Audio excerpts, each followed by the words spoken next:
I'm sick of the world machine. Need to get my spirit clean.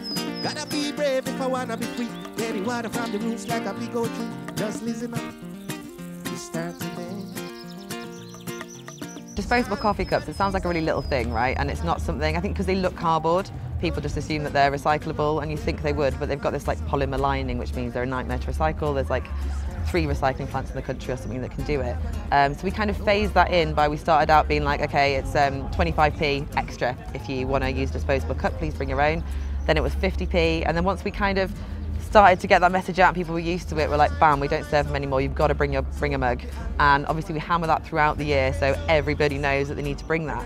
And the kind of point of stuff like that, as well as saving us, you know, a huge amount of money on recycling and a huge amount of waste from landfill, is it kind of sparks that normalising it when you go back into the real world. Like, it's not hard to bring your cup to a coffee shop, it's not hard to bring a reusable bottle and fill it up, and it's just about showing people how easy these things are and kind of breaking those bad habits, and that's been really effective for us.